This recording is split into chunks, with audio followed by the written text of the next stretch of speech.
Всім прывітанне, шаноўныя сеці гледачы і сеці слухачы. Гэта эканоміка на пальцах пасля у пэўным сэнсе 5-месячнага перапынку, а для мяне і 8-гадовага мы у дуэце з Сергеем Чалым вяртаемся да палітыка-эканамічных аглядаў падзеяў, якія адбыліся за мінулы тыдзень. Прывітанне, Сергей. Привет, Паша. Да. Вельмі рады, што мы з табой сустрэліся. Канешне, лёс склаўся так, што мы не ў Мінску цяпер, і увогуле з чаго трэба пачаць, да? Гэта з абставінаў, да, і аб'яснений і тлумачэнняў. Эканоміка на пальцах гэта была праграма незвычайная, яна з'явілася калі ў 2011 годзе і вельмі хутка прыдбала папулярнасць на партале Тутбай, які цяпер, на жаль, абвешчаны ўладамі экстрэмісцкім і ўвогуле абвешаны, знішчаны і абвешаны усімі абсалютна грэхамі, якімі проста можна абвесіць. Апошнім часам вядучай эканомікі на пальцах была Вольга Лойка.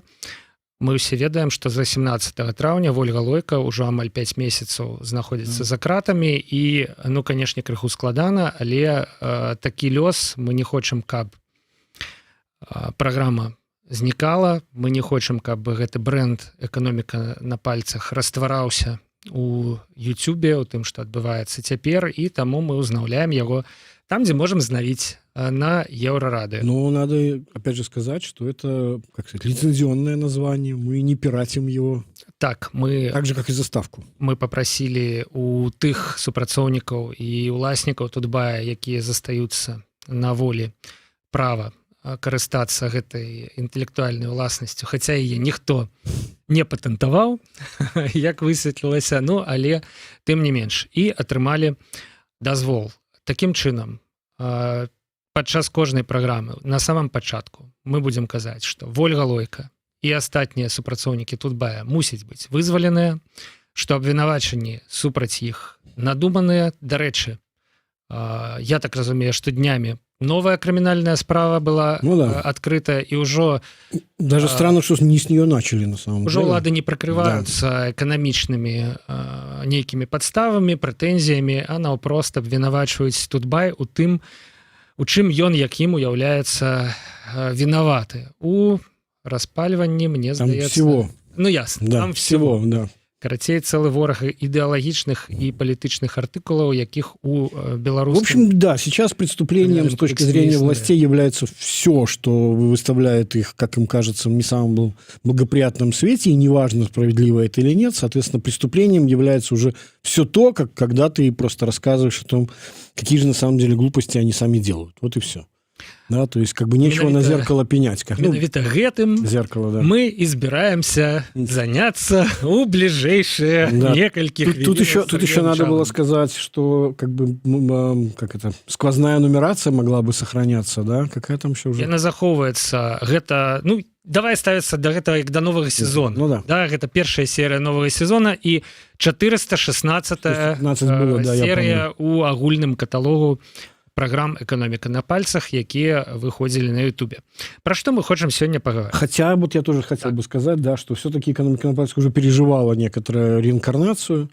Вот, я бы хотел, чтобы сейчас это было именно продолжением вот второго, что ли, рождения, да, «Экономики на пальцах», где она, название сохранялось, но там было меньше, на самом деле, экономики. Дело даже не в том, что экономика постепенно перекочевала на Белсат, а в том, что я сам, на самом деле, попросил как бы у тогда Марины Золотовой, которая тоже, на самом деле, сейчас находится в заключении, да, чтобы мандат этой передачи был шире, чем только экономика, чтобы можно было освещать политические события. И, конечно, главное, которое было, это как раз возвращение было чуть ли не, по-моему, в феврале или марте, где-то так, 2020 года, да, то бишь, соответственно, вся вот эта избирательная кампания, которая происходила, вот именно про нее, как бы именно сам Тутбай мне предлагал ее разбирать, и, в общем, пожалуй, я считаю, что это на сегодняшний момент самое большое мое достижение,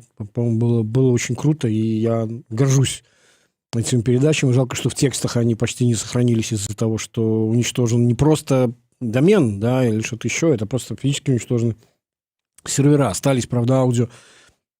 Я успел их выкачать с тех подкастов, где это возможно. Ёсць на Яндекс.Музык. Да, именно так. Як я разумею, да, і можна паслухаць. Дарэчы, гэтымі днямі мы, калі б усё в Беларусі... Знаешь, я еще, может быть, про Тутбай вот что скажу, что, не знаю, как-то... Мне лично с самого начала было понятно, что все закончится как очень плохо, потому что это, несомненно, что-то личное, это для, как сказать, нынешней власти и людей, которые ее воспевают, да, это был, в общем, такой самый главный раздражитель. Мы же помним эти все мемы, да, там, Тутбайки и так далее, там, и прочее. Вот, и для них то, что происходит с Тутбаем, это на самом деле ритуальное убийство. Да? То есть это совершенно четко имеет смысл больше, чем просто уничтожение СМИ, как это происходило с какими-то другими.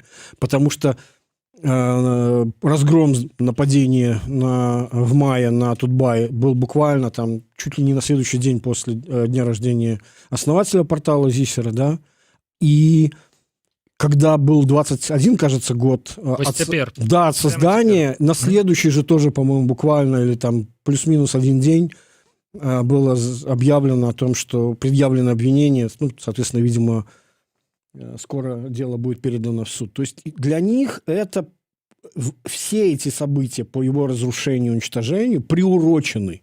Это, несомненно, разрушение памяти, это несомненно, еще раз говорю, это ритуальное убийство, это не какое-то рядовое событие. Я хотел сказать, что гэтымі днямі, узнаўляючы праграму, мы таксама маглі пасвятляць электаральную кампанію. Гэта маглі б быць мясцовыя выбары, якія мусілі адбыцца не пазней, наколькі я памятаю, за 5 студзеня 2022 года, ну а найхутчэй адбыліся б у снежні 2021, але не адбудуцца, таму што ўжо ўнесеныя некоторые измены в Конституцию. Я думаю, что никакие уже выборы не состоятся. Мне кажется, Лукашенко на самом деле все прекрасно понял про любой плебисцит.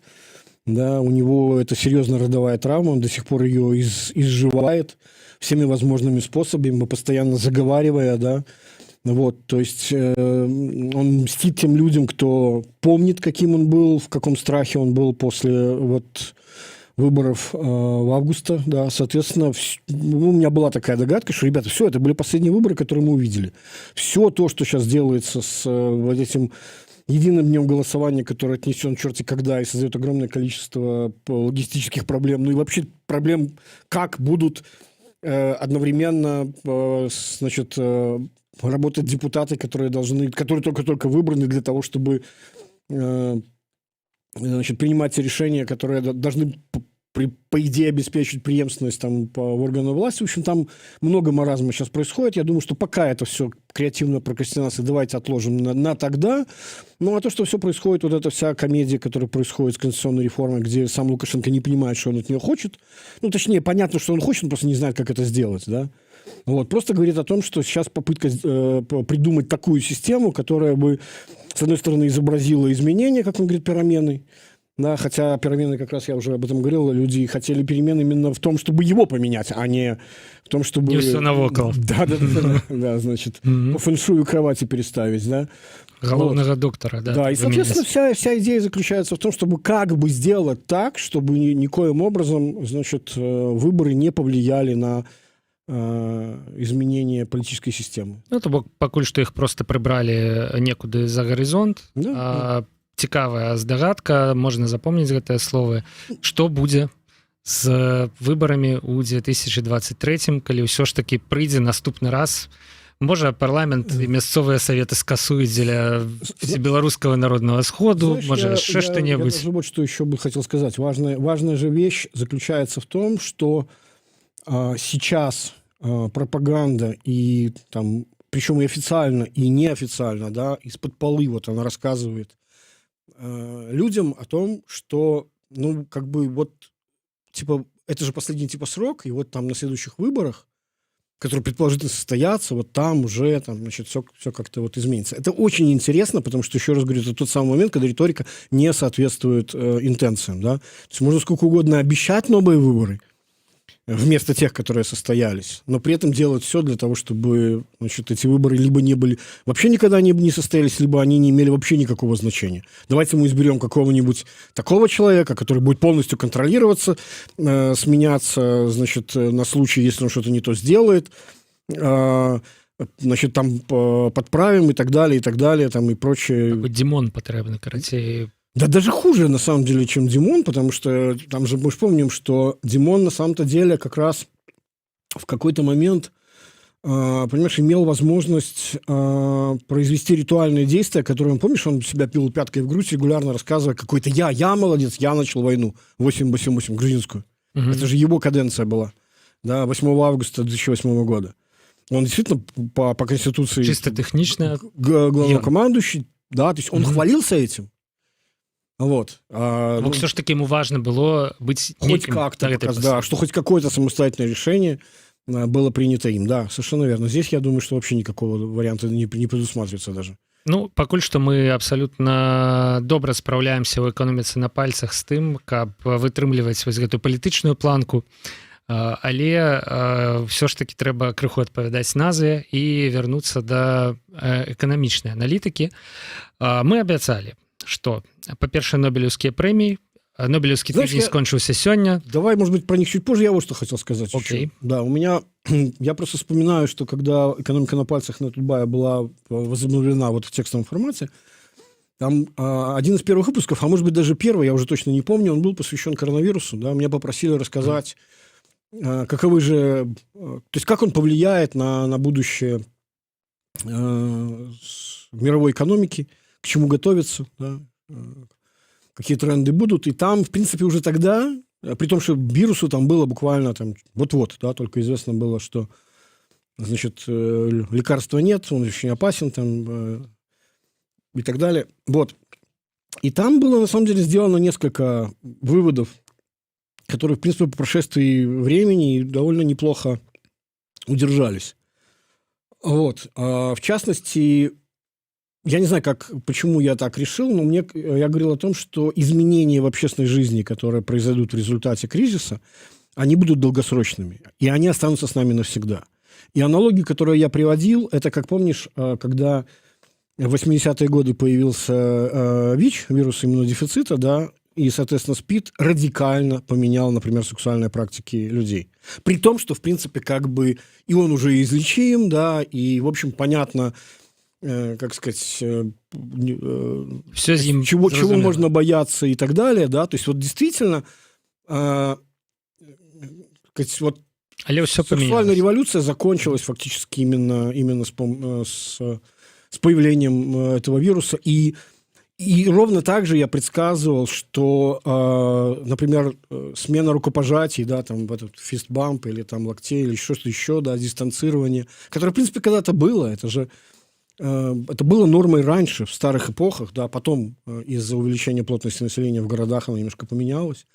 Ношение масок, то есть эти вещи, они, в принципе, станут не каким-то элементом, значит, использования во время эпидемии, они станут постоянными. И может быть, даже я этот прогноз делал не на основании там совсем точных правильных данных, но мне кажется, что вывод, он верен в том смысле, что теперь уже становится понятно, что, скорее всего, этот вирус не удастся победить. Заметьте, как практически все страны, они отходят от политики, значит, как бы zero COVID, да? То бишь добиться вообще нулевого количества случаев. Mm-hmm. Это нереально. Он реально очень сильно вирулентен, он очень сильно мутирует, да? Он быстрее меняется, чем мы успеваем это сделать. Поэтому задача заключается только в том, чтобы контролировать его распространение таким образом, чтобы это не приводило, к перегрузу значит, системы здравоохранения, и, б, уменьшало количество тяжелых случаев. Все, собственно, что решается массовой вакцинацией. Вот. Теперь, мне сдается, час развернуть увагу на уникальный белорусский шлях. Да, и тогда же, кстати, я делал вывод, как раз говоря про белорусский опыт, потому что тогда уже было ясно, что Лукашенко он воспринял этот коронавирус как ничто, как реинкарнацию там, свиного гриппа, птичьего гриппа и так далее. Ну, мол, пройдет и быстро закончится, да, не так страшно. А шанс изобразить себя таким значит, вот я не испугался, да, не прогнулся, ну и потом вот эта вот попытка, он же не умеет признавать своих ошибок, да, он же потом постоянно начинает рассказывать, как на самом деле все остальные признали наш опыт, чего нет в действительности, но это же нужно так верить, да, и в итоге как бы уже становится очевидно, что цена вот его вот этой вот, значит, несгибаемости, невозможности признать свои ошибки, да, это цена на самом деле десятков тысяч смертей. То бок што адбываецца? Так вот, я тогда говорил о том, что уже тогда было понятно, что какие именно страны лучше проходят с точки зрения даже восприятия своими избирателями того, как руководители, значит, отнеслись к этому вирусу. Еще раз, и там лечения нет. Да? Все, что ты можешь, это говорить, это рассказывать, это объяснять, попытаться влиять на массовое поведение людей. Да? И кто меньше всего потерял в рейтингах, иногда даже вырос, это, как ни странно, были, я тогда, вот тогда еще в той экономике на пальцах говорил, это были политики, как правило, страны, возглавляемые политиками-женщинами. Почему? Потому что они предложили эмпатию. Я не могу хотя бы, там, может быть, вам там помочь, да, но я чувствую вашу боль. И главное еще, что тогда же был сделан очень такой важный вывод о том, что какая сейчас задача политика. Не рассказывать вот эти сказочки о том, что это коронапсихоз, это все фигня и так далее. Задача сейчас напугать. Даже желательно сильнее напугать, чем есть. Мне вот, я когда шел сейчас в студию, мне вспомнилась такая история. Помнишь ураган Катрина, который разрушил Нью-Орлеан, да, затопив его там практически полностью? Там же ужасная была история, когда человеческая цивилизация практически была уничтожена. То есть просто воюющие уличные банды там грабили дома и магазины.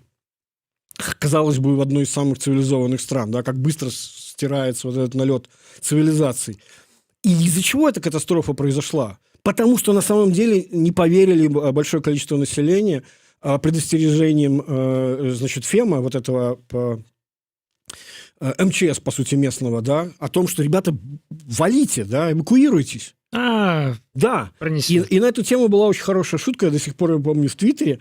Значит, написал один черный человек как раз, ну, ему можно, знаешь, шутить расово, да, что, типа, вот мои там черные братья, типа, они недостаточно были напуганы. А почему? Потому что назвали Катрина. А надо было назвать Мегатрон, Дэс, там, 9000, да, и все побежали бы как ошпаренные. Понимаешь, то есть, вот я к чему? Что нужно было пугать. Ребята, это невидимая смерть, да, и включая то, что теперь уже становится понятно, да, дети – это биологическое оружие массового поражения. Они болеют бессимптомно, они распространяют это сильнее всего, да. У нас не было ничего, помнишь, к удаленке внезапно оказалось, да, мы вообще не готовы, полностью. Так фокус в чем? Мало того, что мы ее отрицаем, фокус в том, что у нас же до этого сколько рассказывали, что у нас практически все готово. Программное обеспечение, курсы, да, и так далее, и так далее. Выяснилось, нифига не работает. Кстати говоря, на самом деле оказалось, что дистанционка не работает. Этот важный вывод, она не работает в обучении нигде. То есть вот были исследования в развитых странах, которые говорили о том, что, знаешь, как они посчитали, насколько отстают учащиеся, причем там и дети, и студенты, то есть по разных возрастов, на период вот этих вот домашнего обучения. Практически настолько, насколько они... Вот был локдаун, насколько они... Да, то есть эффективность была близкая нулю. Ну, не ведаю, я збираюся вывучыць польскую мову зараз на дистанцыйных курсах. Ну, что я могу сказать. Ладно, вот. Окей. И я как раз говорил о том, что вместо вот этой самоуспокоенности нужно было заниматься на самом деле... И в действительности, кстати, теперь уже постфактум мы понимаем, да, можно сколько угодно рассказывать, какие мы молодцы, что мы локдаунов там не устраивали, и поэтому наша экономика так хорошо это дело перенесла. А на самом деле, недавно же была презентация доклада Льва Львовского, который Бирок делал репорт, да, о том, как повлиял коронавирус и стратегии справления с ними на белорусскую экономику. И там, в принципе, вывод, ну, как мне показалось, он на поверхности, но хорошо, что они это получили руками, да. Смысл в том, что и это, в принципе говоря, и мировой опыт, заключается в том, что не так важно, какую политику на самом деле проводили страны.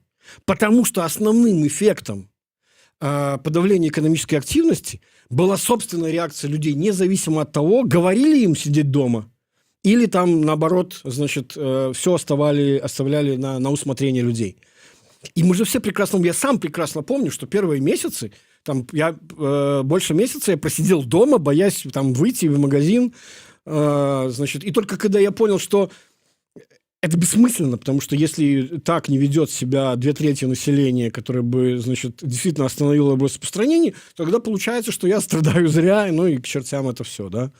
Вот. Ну вось вельмі цікава то, што ты сказаў. Памятаеце, шаноўныя гледачы, слухачы, мінулы год, і мы вось у Беларусі былі абсалютна свабоднымі, рабі што хочаш, але мы назіралі, як там у Італіі чарга да крамы, і яна ўся на вуліцы, і праз 2 метры стаяць людзі, і як нельга выйсці з дому, калі ў цябе няма сабакі, там, да, і таму ледзь не ў арэнду здаюцца хатнія жывёлы, да?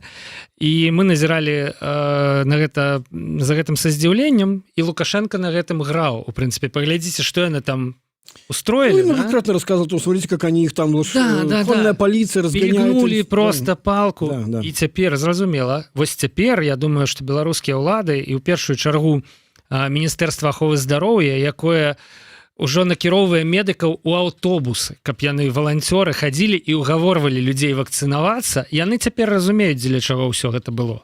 Дзеля таго, каб людзі рэальна напужаліся, каб яны добра ўсведамлялі бяспеку, небяспеку, і ў пэўны момант, каб яны пачалі ратаваць сваё жыццё тымі методами, якія з'явятся. Мне кажется, есть более эффективный способ, который я вот вычитал, как раз, по-моему, твоя заметка, да, буквально сегодня на Еврорадио, на тему масочного режима, который же вроде как ввели обязательный, да, и меры социального дистанцирования, но пока что-то как-то я не знаю, насколько это исполняется, потому что нет санкций за это. Тым-то і справа. Не, санкции там есть, некие штрафы, я так само бачу в они говорят, до сих пор мы пока будем мониторингом заниматься, да, они будут еще месяц заниматься мониторингом, черт возьми. Ну, просто, да, сенс у тым, что люди не напужаліся настолькі, каб, нават каб маски апрануть, не то, каб вакцинавацца. Колькі там у Беларусі, мне здаецца, 20% прыкладна вакцинавалася за полгода. 23% людей, получивших хотя бы одну дозу, да. И 17... А две. Да, 17. Так хутка уже... с Польшей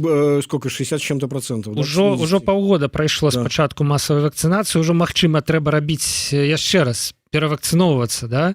То бок... Да-да-да, кстати, развитые страны же уже бустерные делают вакцины. А беларусы дагэтуль не напужаліся нават, каб маскі носіць. У Мінску зараз масавы рэжым у квадраце. Ніхто не адмяняў масачны рэжым, які быў введзены, мне здаецца, 12 лістапада 2020 года. Ён не быў адменены.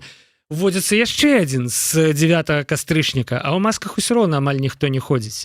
Ну, потому что на самом деле нормально не объяснили людям, что маска не вас защищает, черт возьми, она защищает других от вас. Мне здаецца, калі это патлумачыць беларускім людям, то увогуле... И это, к сожалению, это так. И это, кстати, тема, я не знаю, реально нужно делать отдельную передачу, посвященную тому, почему маски два разных цвета. Потому что один слой декоративный, а второй фильтрующий. И в зависимости от того, как вы ее носите, вы защищаете либо себя, либо защищаете от себя. Ну, это, до речи, я нават не ведаю. Ну, светлый, белый – это тот, который фильтрующий слой. А тот, который цветной – это тот, который декоративный. Поэтому носить его нужно белым внутрь, защищая от себя. Ну, але мне здаецца, што немагчыма спрачацца з тым, што вось гэты пастулат Лукашэнкі пра тое, што мы не будзем нічога спыняць, няхай сабе сусветная эканоміка запавольваецца, і ў нас у 2020 годзе будуць набываць менш, але ў 2021 мы са сваіх складоў все прадамо, да, што ён все ж таки пэўны час спрацаваў. Что хочется. І вось мы бачым гэты прыток валюты ў Беларусь, экспартны цуд, тое, што дэфіцыт бюджэта не такі вялікі, як чакалі, да? Ну, во-первых, так, согласен, раз. Но еще раз, нужно понимать прекрасно, что это все оплачено реальными смертями. Это во-первых. И я не уверен, что есть какой-то особый счет, с помощью которого мы можем этот баланс провести. Ну, это как у Достоевского. Понимаешь, в чем фокус? И слезинка дитяти пролитая, то все. Здесь даже вопрос не... А тут 20, 30, 40 тысяч смертей. Плюс... Действительно, судя по тому, что происходит во внешнем секторе, я об этом уже в экономике как-то рассказывал, очень интересный феномен. Улучшение внешнего сектора обусловлено не ценовыми характеристиками, а физическим изменением физического объема на львиную долю. Что означает, что мы фактически, белорусские предприятия, которые увидели рост спроса на свою продукцию, они не повышают цену на нее, они распродают склады который вот, знаешь, как записано, сколько стоит, так и работает. Вот так примерно, как был короткоживущий эффект девальвации 2011 года, когда все обнаружили, что, нифига себе, у нас даже обувь, которая залежалась на складах «Луч», да, начала продаваться. Конечно, потому что она в долларовом выражении стала дешевле. А тут по сравнению как бы с изменившимися мировыми ценами она стала выгоднее, да. То есть, а дальше? У вас же потом придут подорожавшие материалы, себестоимость и издержки на труд в конечном счете. Вот, это с одной стороны. С другой стороны, я хотел бы просто вот снова вернуться к разговору о том, что политика не так сильно влияет на конечный результат. Да, был пример Швеции, был пример соседних Nordic countries. Оказалось, что Швеция, на которую так наши любили показывать пальцем, и почему-то, кстати, перестали про нее говорить, а я тебе объясню почему. Потому что, на самом деле, экономический спад был там очень сравним с тем, что был у соседних стран. Почему? Еще раз говорю, потому что испугались люди. Потому что не государство заставило, а они сами решили, нет, слушайте, вы, конечно, говорите, что можно ходить, но, знаете, как-то нам на работу стрёмно, да, мы там work from home, мы там меньше будем появляться. И вопрос же даже не на улицах. На улице фигня как раз, как выяснилось. Теперь-то мы уже это знаем. Да, что перенесение с твердых поверхностей, перенесение с контактных, ерунда. В основном это дроплеты. Это общение, вот сейчас мы с тобой сидим относительно у нас нормально, да, на нормальном расстоянии. Но именно вот разговор в течение 15 минут интенсивный людей, например, сидящих в баре, этого достаточно. Для того, чтобы получить вирусную нагрузку, которая как бы будет нужна для того, чтобы ты заболел и сам стал переносчиком. Вот о чем идет речь. И получается, что что Швеция, что Финляндия, что Дания получили примерно одинаковый удар по экономике, значит, ценой только было избыточное количество смертей Швеции. Сама логика, еще раз говорю, как не работает, вот это, кстати, тоже важный момент, как я уже сказал, выяснилось, что не работает стратегия Zero Covid, да, невозможно его устранить полностью. То бишь, вот эта вот идея, с которой мы когда-то начинали, и, кстати, не признали ее неудачной, что, помнишь, у нас был contact tracing, да, мы думали, что у нас же все заведено, давайте мы будем искать только те, кто контакты первого рода, да. Потом выяснилось, что это невозможно, потому что уже там внутреннее распространение пошло, поздно, джин уже вырвался из бутылки, так ровно так же, как не работает вот этот вот Zero Covid, ровно так же, как не работает идея коллективного иммунитета. Он оказался довольно короткоживущим. То есть вот то, о чем ты говорил, нужна бустерная прививка по прошествии полугода. То есть недолго работает именно иммунитет, получившийся в результате перенесенного заболевания, если, слава богу, вы остались живы. Понимаешь? То есть идея о том, что в людях появится иммунитет более там, 2/3, там, 3/4, сколько нужно для того, чтобы вот этот параметр R0 стал меньше нуля, это чрезвычайно, просто бесчеловечная политика, сколько нужно людьми пожертвовать. А во-вторых, она просто недостижима, она не работает. То есть главный вывод заключается именно в том, вот это наша любимая рубрика «Сам себя не похвалишь, никто не похвалит», изменение социальных практик, видимо, произойдет навечно. И вот, возвращаясь, вот ты меня перебил, вот я еще раз про статью, да, твою же, я же как раз хотел тебя похвалить, что если для Лукашенко, если для режима, да, ношение маски – это позорно, это, значит, ты же как бы не пацан, да, ты же типа боишься, что ты как там девчонка, или что, как они там рассказывают. Орешки там не крепкие, долгунец не длинный там и прочие все эти странные символы, значит, маскулинности, да. Вот. Помнишь же даже знаменитая история, когда, мы же знаем из этих киберсливов, да, телефонных разговоров, когда болела Сергеенко, нынешний глава администрации, да, когда он же реально серый пришел на совещание и попытался из кармана достать маску, надеть на себя. И, видать, словил на себе такой озерк. И испугался. И положил ее в карман. При том, что это было правильное со всех сторон поведение. Вопрос даже не, как сказать, не его здоровья, а здоровья всех, кто находился вокруг. Да? Вот. Так вот, если для них... кстати, это же действительно похоже политический такой как бы жест, да? Посмотри любое массовое мероприятие, которое организовывали они. Только, по-моему, гости сидели, приглашенные, непонятно про зачем пошедшие на Всебелорусское 6-е собрание, помнишь, иностранные в масках, и камера их выхватывала еле-еле. Амбассадоров. Да. Были Поэтому идея мне очень нравится. Давайте сделаем ношение масок как бы символом, отличающих своих. Мне здаецца, што тут вельмі шматслойная думка. Вось нам у каментарах пішуць, што ёсць вельмі добрае значэнне вакцынацыі, барацьба зла з невежествам. І дакладна тое самае, што і в Америке, да. Маскі, да, гэта таксама адсутнасць масак, гэта нейкая чыстая непісьменнасць такая, да, і нашэнне маскі гэта і ёсць такі унёсак внесок добра у борьбу зла и неписьменности. Тут я все-таки настаю вот на чем. Я все-таки настаю на том, что уже люди, которые не понимают, как маски работают, они считают, что это демонстрация их собственного бесстрашия. Понимаешь? Подвинься, царь, я здесь умереть должен. Ну, мне посрать, я умру. Да? Ну, смысл, на самом деле, маски, еще раз повторяю, не в том, что тебя, дурака, защитить, а других от дурака защитить. Понимаешь? То есть есть огромное количество негативных экстерналей у твоего собственного безответственного поведения. Это не либертарианская идея, которую сейчас, как ее пытаются продать, да, типа у меня есть право на нанесение вреда себе. Государство не должно сюда вмешиваться. Не вопрос. Но, к сожалению, это другая ситуация. Это ситуация, как с курением. Негативные экстерналии в экономике должны интернализироваться. Ты должен на себе ощутить, да, для того, чтобы изменить свое поведение. Вот, как сказать, негативные последствия для тебя, негативного поведения для других, они должны быть, должна быть санкция обязательно, иначе это не работает.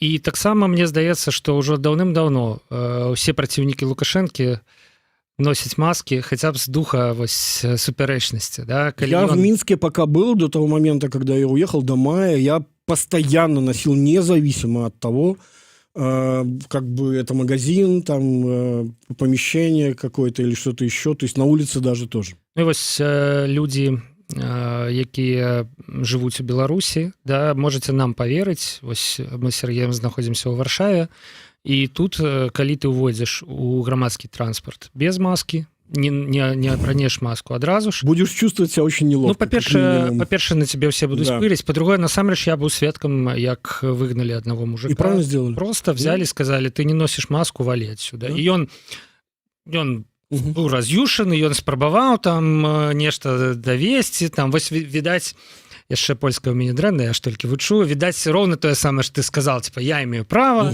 я не хочу, там это моя адказнасць, там, але просто кіроўца не паехаў аўтобуса, і у выніку хвілін праз 5 ён выйшаў і да пабачэння. Усе астатнія у масках, это абсолютно нормально, ніхто не, як бы это сказать, не адчувае, что некая его вот гордость. Давай завершим эту мысль. Смысл в чем? Что, значит, в ситуации, когда мы знаем, что любое обозначение своей политической позиции в сколько-нибудь заметном виде для нынешней оккупационной власти, да, носки неправильного цвета, прическа, там, стрижка, покраска волос, там, все что угодно, да, значит, является там... триггером. Да. Пропуском на Крестина. То вот маска медичная.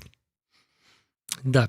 Яна ніяк не может быть так расценена. И я бы даже сказал так, если это дело разрекламировать таким вот образом, и когда это, наконец, начнет просто-напросто убеждать людей, что это нужно, ну, давайте будем приписывать это, опять же, достижение себе и говорить, нас, сторонников разума, стало больше, а их сторонников идиотизма стало меньше. Отсюда хорошо перекинуть мостик, кстати, на свежий Нобель, буквально сегодня назначенный, экономический. Хотя, строго говоря, мы же знаем, что нет Нобелевской премии по экономике. Это мемориальный приз Риксбанка, значит, Центробанка Швейцарии. В 1969 году он начал вручаться. Да, это, грубо говоря, премия в честь, что ли, да, то есть в память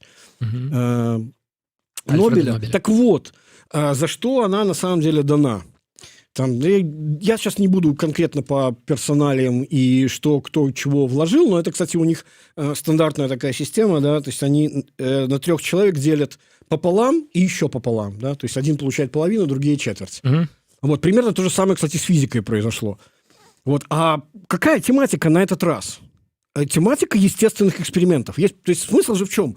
Большое количество экономических школ, да, говорило, что значит, знаешь, есть такое мнение, что законы экономики, они такие, как законы физики. Но это же неправда, все знают, что это неправда. Они работают опосредованно, они работают через общественное восприятие, через системы, обладающие памятью, обратной связью, обучением, адаптацией там, и так далее, и так далее. Да? То есть, поэтому, да, конечно, социальные науки хотели еще со времен Агюста Конта, чтобы там, так само быть объективными. подражать как физике, но это не получалось. И главная проблема, упрек какой был со стороны там, тех же, например, hard science, да, там, с той же физики. В физике возможен эксперимент. В социальных науках эксперимент невозможен. Это, строго говоря, уже не так. Экономика уже, на самом деле, является частично экспериментальной наукой. Есть специальные лабораторные эксперименты, изучающие потребительский выбор людей и так далее. И, в частности, Нобель 2002 года как раз и был посвящен поведенческой психологии экономики. А вот то, про что сейчас он говорит, о том, что бывают такие моменты в истории, когда исполняется, по сути, естественный эксперимент. Ну, то бишь, сторонники какой-то идеи берут и ее реализуют.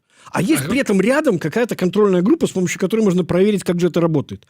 Потому что мы же помним, что вот, например, есть целая школа в экономике, которая говорит, экономика не может быть наукой. Австрийская школа. Это общественные науки, там все должно быть на уровне общей эрудиции и логических рассуждений. И проблема заключается в том, что очень часто экономика работает далеко не так, как с точки зрения вот этой банальной эрудиции и элементарной логики это все работает. Вот в частности, исследования по рынкам труда.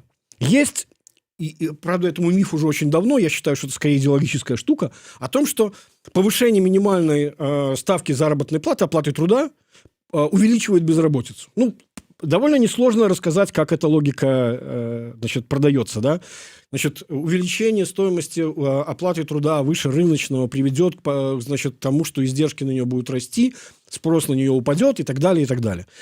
Весь фокус заключается в том, что это все знали на самом деле, просто это нужно было сейчас в конкретных политических дебатах. Борьба за повышение в Америке минимального уровня оплаты труда, она конкретно сейчас является политической. Так вот, фокус заключается в том, что есть реальные примеры, которые говорят, нет, нифига, это работает не так. Мало того, что это не имеет тех негативных последствий, которые вы рассказывали, а на самом деле повышение оплаты труда самым низкооплачиваемым категориям населения улучшает систему перераспределения и увеличивает совокупный спрос, а не уменьшает его. Ну, а мы понимаем, почему эта идеология работала, потому что зачем как-то платить больше, когда мои... Когда можно платить меньше. Да, совершенно верно, когда мои прибыли, страдают. Так вот, там были такие реальные эксперименты, натуральные эксперименты с размерами оплаты труда в случае государственных регуляций, в случае наплыва мигрантов, кстати, это тоже такая важная тема, почему она сейчас актуальна. А вторая часть, Нобеля, который уже более свежая работа, и вот 2 человекам, которые дали, это разработка теоретических оснований того, как проведенный естественный эксперимент очистить от паразитных вкраплений, как вычленить именно этот фактор. То бок прибрать то, что уплывало... Да. То есть как убедить, что этот эффект был конкретно атрибутирован тому, что мы наблюдаем. Ну, один из таких самых классических, реальных экспериментов, когда оказывалось, что догматическая теория просто тупо неверна, да, это теория о том, что если снижать ставки на бизнес, то доходы бюджета не упадут, а вырастут. Потому что высокие налоги подавляют бизнес-активность, а так они будут открывать бизнес, создавать новые рабочие места, и благодаря этому не работает. Знаменитый канзасский эксперимент, он так и называется, канзасский эксперимент. Почему? Потому что человек, который его проводил, возглавивший штат, он конкретно был сторонником индустрии, он в чистом виде ее внедрил, и результат получился в чистом виде. Он хотел доказать результат позитивный, совершенно верно. И вот как раз-таки почему мне нравится Нобель именно сейчас, помимо вот этих вот важных вопросов, актуальных сейчас, об эмиграции, о труде, да, о том, что экономика, социальная наука тоже, черт возьми, может быть экспериментальной. Далеко не так это просто делается. Для этого требуется определенный другой инструментарий. Но это возможно. Спор теоретически может быть, черт возьми, решен с помощью цифр, а не только я считаю так, а ты считаешь так, и у каждого логическая цепочка внешне нормальная. Вот почему он актуален на самом деле. То бок это, в принципе, и в этом натхнить. И в этом смысле опыт Беларуси, вот то, о чем я говорил, опыт Швеции, опыт Финляндии, опыт Дании. Вот вам эксперимент, поставленный в реальном времени. Не надо уже как бы разговаривать о том, кто оказался, возможно, там они там пошли таким... Все, вот есть пример. И Выбирая отсутствие локдауна, ты получаешь все равно спад экономической активности, да плюс еще наверх избыточную смертность населения. Вот о чем фокус. Ну, тут я могу... Кстати, должен прорекламировать, наверное, да, многие видели в одном из экстремистских телеграм-каналов ссылочку на исследовательский проект американский, который пытается точно так же, логика, значит, эксперимента в реальном времени, то, что называли natural experiment, да, постараться по косвенным признакам восстановить настоящую избыточную смертность, атрибутируемую коронавирусу. Потому что у нас же, помнишь, были же с помощью статистических сборников, да, у нас вычислялась эта избыточная смертность, но, еще раз говорю, вторая часть Нобеля, как постараться отбросить другие факторы, повлиявшие, и конкретно атрибутировать эти смерти вот именно этому фактору. И вот они там, значит, получают результат по Беларуси, значит, настолько отличающийся с официальным принципом, мне кажется, официальным цифрам давно уже никто не верит, а фокус в том, что мы по избыточной смертности на 1000, ну, там, 100 тысяч населения мы в первой десятке, по-моему, там, 7-е или 8-е место. Среди всех, черт возьми, стран. Вот цена вот того, что кто-то решил, что он ошибок своих не признает. Да, и всех этих мемов про хоккейную пляцоўку там и все астатняе. Я нагадываю, что, па-першае, гэта стрым, мы ў жывым эфіры, можна пісаць пытанні ў каментары. 40 хвілін мы ўжо ў жывым эфіры, якія праляцелі абсалютна незаўважна, я не ведаю нават як. Пішуць вось што, дарэчы. Не ведаю, что там было у Канзасе, але Саакашвілі выцягнуў Грузию менавіта на теме понижения податков. Нет, совершенно не так. Значит, смотрите, во-первых, значит, не надо различать, значит, еще раз говорю, социальные системы отличаются от физических тем, что они обладают памятью. Да? Совершенно по-разному на разные стимулы ведут себя общества эмерджентных рынков, которые только возникают, и рынков устоявшихся. Там другие социальные практики. Смысл в том, что экономика, я уже многократно про это говорил, экономика независимо... Я даже часто использовал такой термин теоретическая экономика. Знаешь, как вот есть теоретическая физика, да, есть экспериментальная физика. Так вот, есть экономика как наука, как дисциплина управления экономическая, а есть теоретическая экономика. Так вот, наука как управленческая дисциплина, экономика, она на самом деле о стимулах, о том, что влияет на поведение людей. Значит, так вот, то, что сделали на самом деле в Грузии, в стране, которая была символом коррупции в Советском Союзе. Символом.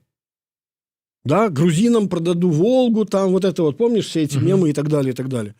То есть первое, что они сделали, они установили правила игры. Вот в этом было, я знаю, про что там вопрос, как это я могу критиковать там, значит, либертарианство и при этом там возносить Каху Бендукидзе. Каха Бендукидзе, главная его заслуга, при всех его взглядах, с которыми можно было спорить, это то, что он разорвал порочный круг. Когда знаменитая его история, когда, значит, люди богатые, ну, там олигархи, такого термина там не было, но тем не менее, да, приходили, говорили, вот вам деньги на революцию. Потом революция это случилась, рос, они приходили, говорили, ну, а где же моя отдача? Пошел вон. Ну, ты же на революцию. Революция произошла. Все. Наслаждайся. Это самому себе награда. Он разорвал этот побочный круг «ты мне, я себе». Это в кроне капитализма. Ну и второе, это то, что в ситуации, когда у тебя повсеместно не платят налоги, их снижение до такого уровня, когда их начинают платить, да, оно хорошо. Но когда у тебя налоговый комплайнс столь велик, что, ну, их платят и так нормально, как бы без необходимости прятаться. Кстати, это тоже тема, про которую имеет смысл проговорить, да, Pandora Papers и история с офшорами. Выясняется же, что кто больше всего убегает. Ведь анекдот заключается в том, что возможности сейчас избегания высокого налогообложения, да, есть именно у сверхбогатых, которым вот в принципе-то по большому счету уже все равно. Ну, ты не можешь потратить миллиард, ну, черт возьми, никак. И при этом получается, что эффективная ставка налогообложения на самых богатых, она самая большая. Сколько идет разговора о том, что... Вот, кстати, еще один мем, да? Раз уж мы про... Как у нас же политэкономика, да? Считается, что значит, в Техасе налоги там налоговая среда более благоприятна, чем в Калифорнии, которая традиционно, значит, Айтишный Техас, это Lone Star, там просто, значит, вотчина республиканцев. Да. Поэтому там отсутствуют даже отдельные налоги, которые существуют в других, да, налог на прибыль корпораций, то есть такой только подоходный. И то же самое, скажем, постоянно возглавляемая демократами Калифорния, да, там с ее всеми представлениями, которые так любят у нас критиковать, значит, демократы. Так вот, фокус заключается в том, что для низких квинтилей, первых, бедных и богатых людей, эффективная ставка налогообложения в Техасе выше, чем в Калифорнии. Угу. Это медицинский факт. Это республиканцы. Для богатых... Да. Вот. Так вот я про что? Что как бы то, что он действительно сделал, не имело отношения конкретно к гипотезе того, что налоги ниже, налоги выше или что-то еще, да? То есть основной смысл заключался в том, чтобы, еще раз говорю, сломать вот этот кроникапитализм «ты мне, я тебе». Вместо отношений кумовства, местничества, да, там, родственных вот этих там, родоплеменных, черт возьми, даже можно использовать этот термин, да, мы же имеем дело с Востоком, где дело тонкое. У тебя устанавливаются правила, которые единые для всех, а не то, что там для кума будет одно, а для всех остальных другое. Вот это было главным фактором, которого не добились. Именно этим сейчас хвалятся все, на самом деле. И это, кстати, было мое большое открытие, когда я сам ездил в Тбилиси, общался с чиновниками, которые из другой партии, из той самой вот этой грузинской весны, которая на уровне риторики просто ненавидит Саакашвили. И я разговаривал с человеком, который, значит, там, топ-чиновник из Министерства экономики. Как вы относитесь к достижениям эпохи Саакашвили? Мы всем им гордимся. То бок, что было далей, пошло не так. А тады... Да? Да. Добра, мне здаецца, што круто пра афшоры. Вось мы як бы зачапілі, анансавалі гэтую тэму, да? Але не ў святле Pandora Papers, пра якія, ў прынцыпе, можна пачытаць вельмі шмат дзе. Не очень понятно, правда, зачем. Ну, мы и так знали, что богатые люди не хотят налоги платить. И теперь мы ведаем это с именами, прозвищами и фактами. И у пэўных выпадках с конкретными суммами и адресами домов, вилл. Вось мы, напрыклад, ведаем, что сын Виктора Шеймана займаецца здабычай карысных выкапняў у Зимбабве пасля расследования по Pandora Papers. Зачем отдавать куда-то это на сторону такую работу? Да, нормальный проект, хотя сам Виктор Шейман казаў, што галоўнае ў гэтым праекце это экономика, была прибыль, прибыток для Беларуси. Теперь мы ведаем, мы же знаем, кстати, что пара сейшельских офшоров. Тот же самый, не так, а фокус в чем, что есть же эмпирический факт, которому сложно значит, опровергать. Чем больше увеличивается торговля с африканскими странами, тем меньше она прибыльна для Беларуси. Я не намекаю на то, что там все больше доля оставляется, да, как бы в этих офшорах, но хотя это тоже может быть фактором. Там вполне возможно, что работает другой фактор. То есть мы начинаем лезть в те как бы отрасли, которые все менее и менее для нас выгодны. Просто потому, что как бы, надо демонстрировать, как это мы идем туда, где нас не любят, но там, не знают, но ждут, да, там по чайной ложке там сахар там продавать и все в таком духе. Но факт остается фактом. То есть эффект убывающей полезности работает просто сразу, до достижения насыщения. Ну ладно, просто про офшоры, знаешь, я хотел сказать вот какую на самом деле важную штуку, да, ведь смотри, это же ведь совсем недавно к ним вот поменялось так мировое отношение, да, то есть до какого-то времени эти услуги считались абсолютно как бы приемлемыми, да, то есть ничего как бы в этом не было странного. Просто фокус в чем? Вот про это мало кто знает. Генеалогию вообще происхождения офшоров. Это же на самом деле интересный постколониальный феномен. Это изобретение Британской империи. Правильно, британские, когда они уходили со своих бывших территорий, да, бремя белого человека, там надо же как-то, я не знаю, ощущение было, что мы им как-то должны, да, что-то вроде такого, да. Значит, и естественная реакция, которая должна была бы быть, это придумать для них какую-то программу помощи, которая позволила бы, ну, что называется, jumpstart их экономи, да, найти какие-то отрасли, в которых они смогли бы, наконец, нормально работать. Ну, то есть там план Маршалла, да. Потому что экономики, как правило, были маленькие. И почему именно британские Виргинские, а не американские, например, Виргинские острова, да?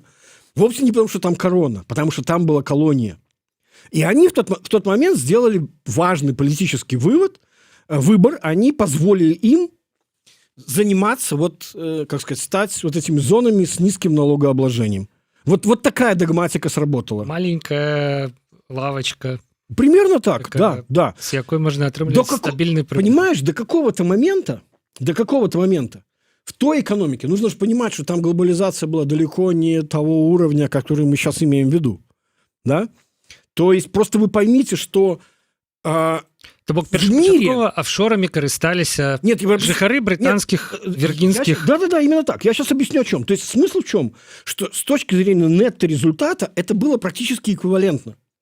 Потому что не так легко можно было человеку со всего мира перевести деньги и пользоваться этим налоговым режимом, значит, в другом где-то клочке мира, понимаешь?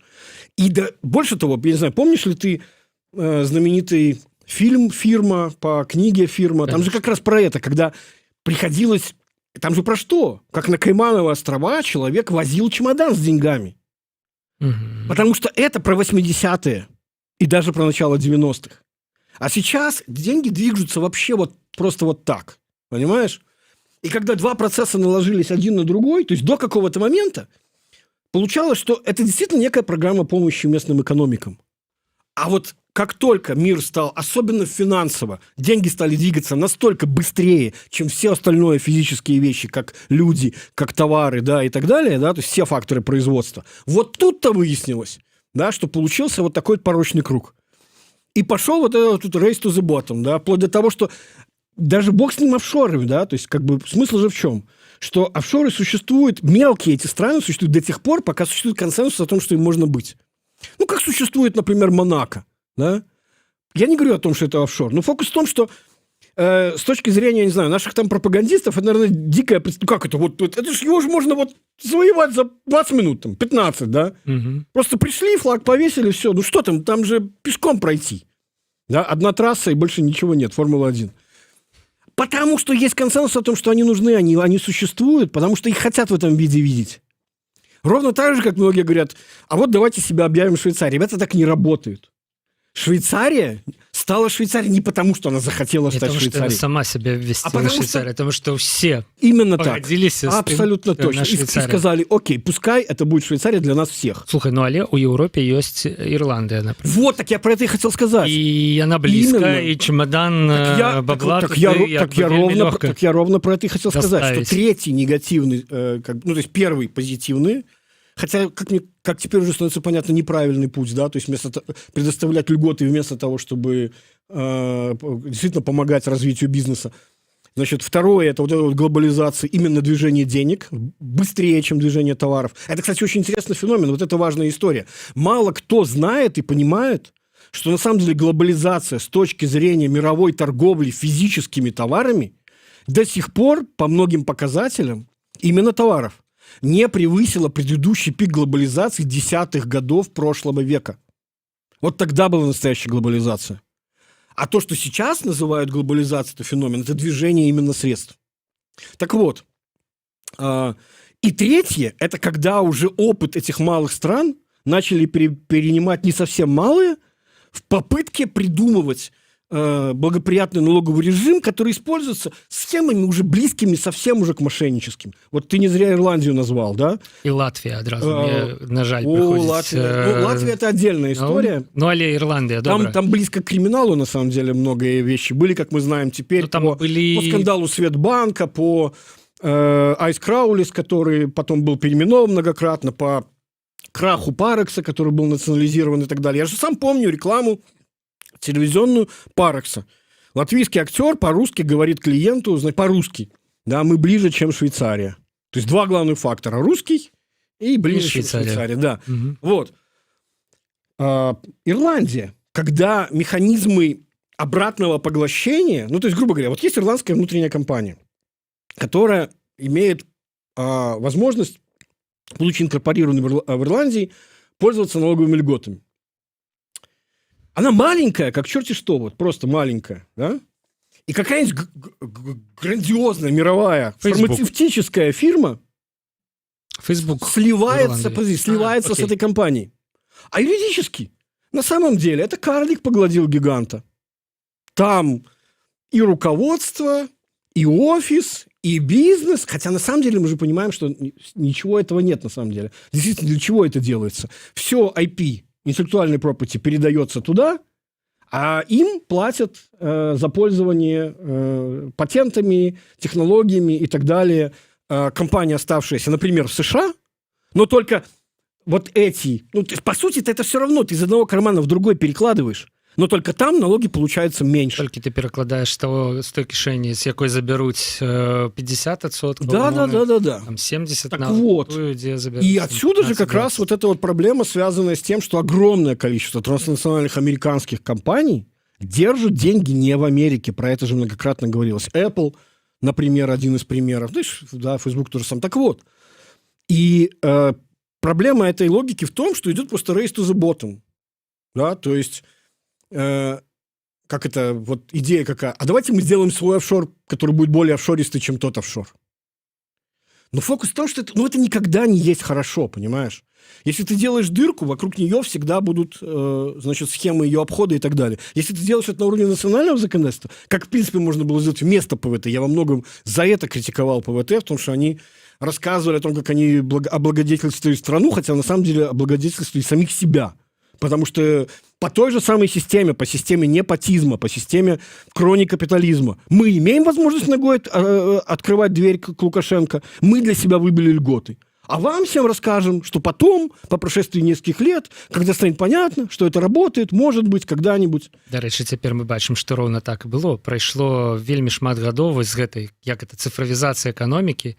Это декрет 18-го года. Конца 18-го года. Да, 3 гады прайшло. І нам абяцалі, што гэта вось зараз патрэніруюцца там, як в песочнице, да, вось былі такія метафоры. Ну так тут уже это и предъявили. Ну да, а пасля, значится, калі все это запрацуе, калі ласка на ўсіх. Ну, да. Ну да, это раз. А во-вторых, еще раз говорю, проблема заключается в том, что ты начинаешь... это такая же проблема, как конкурентная девальвация. Политика улучшения своей конкурентоспособности по сравнению с соседями приводит к тому, что все начинают гнаться в этом направлении, и все, в конечном счете, классическая теория игр. Первый моргнул. Да, классическая теория игр. Все автоматически оказываются в худшем положении. Как мы знаем, это классическая дилемма заключенного, да, когда поведение... индивидуально правильное на интегрированном уровне приводит к тому, что все ухудшают свое положение. Ну, помнишь же дилемму заключенного? Тебе выгодно предать, но если предают все, то все получают больше, чем если бы молчали. Отсюда какой вывод? Нужно кооперативное поведение, договориться так не делать. Это ровно то, что сейчас недавно произошло на мировой арене, когда подписали важный меморандум о том, что вводится минимальный корпоративный налог, ниже которого, там, понятно, не все страны мира, но их 90%. В принципе, казалось бы, есть эта лазейка. 10. Но важно-то ведь вот что. Важно изменение общественного мнения, да, то есть на этих 10 будут смотреть остальные 90. Вот теперь, коли ты заходишь у этой 10%, ты докладно так же, как человек без маски в польском транспорте. Абсолютно да, магчыма, точно. ты поедешь. Магчыма, поедешь. Абсолютно точно. Але магчыма тебе и выпинуть, да? выкинуть. Ну, потому что это просто становится неприлично, понимаешь? Вот, как ни странно, такие вещи тоже работают. И это, на самом деле, большущее достижение вот, с точки зрения мировой экономики, которое произошло буквально недавно, вот на днях. Навіна апошніх паўгадзін. У Беларусі гадавая інфляцыя верасень да верасня склала 10,2%. Улады разлічвалі на 9%, хотя я уже не памятаю, наколькі яны разлічвалі на пачатку года. 6, потом 9. Ну, тым не менш, апошні 9, вось 10,2. То бок інфляцыя ў Беларусі двухзначная. Мне здаецца, за апошнія некалькі гадоў, калі Нацбанк... По-моему, 4 года после. Да, калі Нацбанк вось пачаў праводзіць гэтую сваю стрыманую, жорсткую манетарную палітыку, гэта ў першы раз. Гэта нейкі важны паказчик, Да, на твою конечно, думку? говорит о том, что борьбу с инфляцией упустили на самом деле. То бок нешта апынулася больш важнае, Ну чым давай, ну смотри, давай таргетование опять же инфляции. в духе Нобеля, значит, сегодняшнего, да, экономического, обратимся к естественному эксперименту. В России происходит ровно то же самое. В России точно так же это инфляция издержек, пришедшая через рост сырьевых цен и так далее, и так далее. Да? Ну, там просто страна более сырьевая, поэтому они это моментально видят через вот этот самый голландскую болезнь, да? Значит, ну что сделали они? Сколько раз они повышали процентную ставку? И эта процентная ставка выше уровня инфляции, она положительная в реальном выражении. А у нас это чисто символическая фигня. А вместо этого мы, как бы вместо нормального монетарного механизма мы боремся, и тоже я про это рассказывал, какой-то ерундой в виде, а давайте дружины народного контроля из профсоюзов будут помогать КГК, значит, писать доносы на негодяев, которые наживаются на росте цен. Ну, это бред, это не работало никогда, и даже тогда, когда у нас ценовой контроль функционировал в департаменте экономики, значит, в департаменте цен в Министерстве экономики, когда существовало два механизма: ограничения предельной уровня рентабельности и согласованный размер, на который, величину, на которую ежемесячно можно было повышать цены, согласовывая их с как сказать, с руководителем, Ну да. регулятором. Увогуле прыгразіць тым, што нельга, каб цэны раслі, гэта апошнім часам кожнае пасяджэнне з удзелам Лукашэнкі, ён дае поручение. Слушай, ну это на самом деле, как бы совершенно не экономическая история. Заметь, да, сейчас будем как это true to the core, да, смыслу по политэкономическому как бы духу экономики на пальцах. Что происходит сейчас у нас? Во что функционирует режим? Пропадают как бы все рюшечки, да, пропадают, как сказать, знаешь, там, это вот как в сказке про Красную Шапочку, да? То есть волку уже не нужно прятаться в одежде бабушки, понимаешь? Угу. А это не хвост, сказал волк, и густо покраснел, да? Значит, на вопрос, зачем у тебя такой большой хвост. То бок наша дзяржава Вот. канчаткова перастае рабіць выгляд, што яна сацыяльная. Или вообще какая-то похожая на нормальные, где у нас работают какие-то цивилизованные механизмы управления экономикой, цивилизованные механизмы управления там, социальными процессами и так далее, и так далее. И что происходит? Происходит на фоне этой вот архаизации, происходит возврат down to the basics, того, чего Лукашенко когда-то начинал. Он в конце 1994 года, первое его самостоятельное решение в экономике было по-настоящему против, вот я имею в виду самостоятельное не в том смысле, что он там до этого, значит, ничего не делал, а то, которое пошло в разрез с, как сказать, мандатом, политикой, назначенного им специалистами, что в экономике, что в администрации, что в правительстве, когда он вернулся и сказал цены назад. Просуществовало это, как бы это все было здорово, это классно, рейтинг вырос, только, блядь, извините, товары пропали. Понимаешь? Что логично. И до сих пор так и происходит. Но просто фокус в том, что в ситуации, когда ты, в которой он находится сейчас, когда не работает ничего, а притворяться уже не нужно. Ты возвращаешься к самым базовым практикам, которые тебе близки к сердцу. Але цяпер яшчэ больш крутая сітуацыя. Цяпер ён кажа ўсё, што заўгодна, але гэта не... Гэта так и застаецца просто абяцаннямі. То бок, ён кажа цены назад, а цены никуда Нет, ценовое регулирование назад существует, но просто оно же как стыдливо работает. То есть мы запрещаем им расти, а потом позволяем вырасти сразу скачком, а потом снова запрещаем расти. Угу. Не, вот. Ну, мне здаецца, што, ладно, я, магчыма, тут блытаю, як не эксперт, тое, што мы назираем у крамах с вось гэтымі лічбамі, да? Нет, я имею в виду очень простые вещи. То есть сначала цены, конкретно пример, с отдельными товарами. То есть, по-моему, с тем же маслом было, да, подсолнечным, что мы сначала запрещаем ему расти, потом выясняется, что оно куда-то пропало, и для того, чтобы бороться с дефицитом, позволяем ему сделать скачкообразный рост. Угу. То бок вось так. Ну, то бок, да. Усё ж таки мне ўсё ж таки падавалася, што просто абяцанні і перасталі караляваць з рэчаіснасцю абсалютна. Паша, Да? это То бок было- это ўсё если толькі бы- вербальныя інтэрвенцыі. Если бы это было так, то это был бы самый лучший вариант. Мгм. Это был бы самый лучший Але вариант. ўсё ж таки это не Но, так. к сожалению, Нават у эканамічных. Но, к сожалению, мне кажется, значит, что... Просто ты пару разоў казаў, што это вельмі цікавая думка, што Лукашенко канструюе рэчаіснасць правда. вакол Это сабе, то правда. бок тое, што ён кажа, то назаўтра Нет, это чамусьці правда. Но, адбываецца. нет, но с другой стороны, понимаешь, как бы я-то как раз думаю, что... То есть то, про что ты рассказываешь, это такая итальянская забастовка исполнителей в классическом понимании. Ну, вот как мы привыкли, да, с точки зрения банальной эрудиции. Но на самом деле итальянская забастовка – это дословное исполнение всех глупостей, которые приходят из чиновника без исполнения функций foolproof, защиты от дурака. В конце концов, история той самой недели с Тутбаем. Да это сам Тутбай история.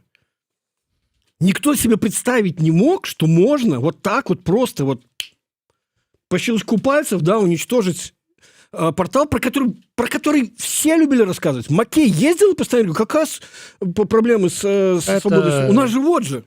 Знакамітае фото Макея з 4 Понимаешь? журналістамі. Да, которые все, кроме акрамя той, якая которые уже не в Тутбае. своечасова Да. паспела выехаць Совершенно верно. з Белапана, да. То есть, или история с самолетом, да, подать мне Протасевича. И никто не задался вопросом, погодите, вы понимаете, что будет в результате? Да не, а что, ну, как бы, наша задача исполнить. То бок, у А прынцыпе, разрушительное последствие, которое... Это же не мы же все сделали. Мы нагнали и машин скорой помощи, и милиции, все изобразили. Протон Мейл, кто там, какой-то там Джахар Дудаев или кто там, я уже ну, не какой-то помню. там, Да, Мохаммед... Аллах Акбар. Да-да-да, и все вот в этом вот духе, да. Значит, все исполнили. Цены давайте остановим. Что еще вы нам интересного скажете? Помнишь, как в том анекдоте про Горбачева? А у меня еще столько было интересных идей, да? Мгм. Или как этот знаменитый анекдот про Сталина. Помнишь, когда, значит... Расстрелять. Расстрелять политбюро и покрасить мавзолей в синий цвет. А мавзолей-то за что? Я рад, что первое мое предложение не встретило возражений. Не, ну я інший анекдот. А я имел в виду... Этого расстрелять. А может быть, А не может, надо? этого не надо? А ну или так. Ну, или не надо, да. Ну, да. Да, бывает и такое. Вот. Ну, в данном случае любой анекдот на самом деле работает, потому что мне кажется, Любой что анекдот уже про Сталина. другого языка для описания происходящей действительности просто нет, потому что это реально гротеск, это реально фарс. Это понятно, что это трагикомедия, да? Это в действительности цена человеческих судеб, жизни и так далее. Но с точки зрения того, что Лукашенко, который... Ну, то есть представляешь себе, насколько он оказался в конечном счете в ситуации совсем не той, которую он себе представлял. Он же думал, что я историческая фигура, для которой нормальная шкала моральная не годится. Что я же там себя Пилсудским вижу, понимаешь? Который в учебники войдет, как создатель суверенной Беларуси, хотя как бы все почему-то игнорируют период между 91 и 94 годом, да? Ну да, это 25 годов незалежности. Которые отсчитывались с 94 года. Да. Да. Вот. А что было в предыдущее время, это как бы смута такая, понимаешь? Мгм. Вот. Ну, то есть полная аналогия российской смуты. Не Так до вот. незалежности. А теперь-то что получается? Ну, это же реально... Не, ну спрачацца з тым, што ён увойдзе ў падручнікі, я Мэтью, думаю, это все фейки, Мэтью. ніхто не будзе. Вось. Да, Але толькі вопрос уже, у якой якасці Совершенно верно. і ў якім кантэксце. У прынцыпе, адзінае з анонса, што мы не разгледзелі, гэта цікавыя камандыроўкі, але не такія ўжо яны цікавыя. Я хацеў распытаць пра значэнне камандыроўкі першага намесніка міністра транспарта ў Рыгу і Венспілс у Латвію. Мне здаецца, што тут все на паверхні, да? То бок, Попытка калі вбить клин между Литвой и Латвией. Літва, Вы нам закрываете транзит, давайте воспользуемся яна спортаклай туды беларускія ўгнаенні ўсё ж таки падвіне са снежня найхутчэй, асабліва под уздзеяннем того, что отбывается на мяжы. Так, про это имеет смысл говорить, и за этим имеет смысл следить. Помнишь, важной частью экономики на пальцах всегда было предположение о каком-то тренде, и, соответственно, настоящий аналитик должен всегда говорить, не там, ой, я не... Знаешь, как у нас большое количество аналитиков, которые на 80% от вопросов говорят, я в этом не специалист.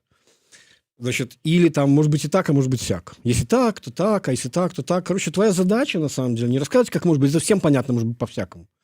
а сделать выбор на основании твоих собственных экспертных оценок с большей степенью вероятности пройдет именно этот сценарий. И ты всегда, мало того, что ты так должен сказать, ты должен сказать, как ровно вот как Нобель, да, сегодняшний, это эксперимент в реальном времени. Проводится эксперимент в реальном времени. Поэтому ты должен сказать, зачем нужно следить, зачем нужно наблюдать, что будет признаком того, что ситуация пошла таки по этому сценарию, или, наоборот, реализуется сценарий отмены, и нужно, как сказать, прогноз свой менять, апдейтить и говорить о чем-то еще. Так вот о чем это речь идет? Ну, як ты лічыш, адсутнасць, напрыклад, сюжэтаў па беларускім тэлебачанні пра гэтую камандыроўку? А нет, я сейчас про другое. Я просто хочу пробовать, что сейчас сказать. Очевидно, что сейчас пытается делать... Как бы это продолжение той же самой гибридной войны, которая ведется посредством мигрантов, и контрабанды и всего остального. То есть главным направлением удара Польша-Литва. Да, для чего это было сделано? Мы же помним, еще раз, я про это рассказывал, для чего все это было задумано. Это же не просто способ подгадить. Это способ найти слабое звено в Евросоюзе. Попытка вызвать там внутриполитический кризис с помощью мигрантского кризиса, который бы сказал, внутри какая-то политическая сила, погоди, да, я говорю, сказала бы, что так, что-то, мне кажется, нам кажется, что политика по отношению к мигрантам в Евросоюзе неправильная, давайте мы как-то, значит, что-то там свое, да. Здесь как бы то же самое, только ведь сбоку, теперь попытка расколоть через вот, ну, как сталкивание лбами. Тут я могу тебе отказать только Мэтью. Да как вы можете так говорить? Ну, Нас в Беларуси меньше за 10 миллионов. Як мы можем... Никак не можем. Можем только... На этот Евросоюз. Нет, что мы ему можем сделать? Нет, ну как? Это можем этот самый, открыть безвиз для тех стран, которые, значит, являются главным источником этих самых мигрантов, да, организовать... Колькость рейсов нарастить. В неделю, да, в десяток и так далее. И прочее, много чего можем сделать. Но... очевидно, что попытка здесь заключается в том, что где же снова вытянуть вот это слабое звено, которое пойдет против согласованной политики Евросоюза, которая все более становится согласованной, как мы видим. И моя гипотеза заключается в том, что, ну, то есть это, понятно, делается отчаяние, что-то же делать надо. И вот важным является то, что же с этим будет. Если это будет ответ на уровне, как сказать, ребята, вы, конечно, ну, как бы хороши, да, но в этом вопросе мы не подвинемся. Ну, то есть, как бы, можно, пожалуйста, езжайте там через... Или что-то еще предлагайте. Но наша позиция по поводу беженцев, наша позиция по поводу прав человека, наша позиция по поводу международного терроризма, захвата воздушных... значит, по поводу ареста, там, разгрома независимых медиа. Кстати, Нобель же сейчас Муратову и вот этой... значит, журналистки, которая борется с Дутерте, да? Мария Ресса. Да, там же просто вот, я, кстати, так и не понял, что испугался, что ли, Нобелевский комитет. Они же, когда давали Нобель одной журналистке, они упомянули, с кем она борется. А когда назвали Муратова, почему-то слово Путин не прозвучало, хотя это было бы логично. Но я про то, что вот про это идет речь. А не про то, как они говорят, ну, вы же там сами чувствуете, что вам там, может быть, деньги какие-то. Это сейчас вопрос о ценности. Абсолютно вызов ценности. Згодны з твоей гэтай пасылкай, і я знаходжу і пацвярджэнні амаль у кожным эфіры па беларускім тэлебачанні навінавым. Напрыклад, вось сёння глядзеў кавалак інтэрв'ю з Белаконевым, тым самым, который давайте за одного расстреляем 20 ці 100, да? Вось, і у яго там прагучала нават між словамі недзе. Ну вот же там в Австрии ці в Німеччині, не памятаю ўжо дзе, ну там же уже депутаты кажуць, давайте выходзіць з Еўросаюза. Да ніхто так, ну, можа, ёсць заўжды розныя дэпутаты, якія розныя рэчы кажуць. Калі ў Бундестагу 700 чалавек, там ёсць дэпутаты, якія, магчыма, кажуць, давайте выйдем з Еўросаюза. Это сила той демократии, которая позволяет спокойно менавіта так. людей. А галасаваць, да, абсалютна па-іншаму, кааліцыйна.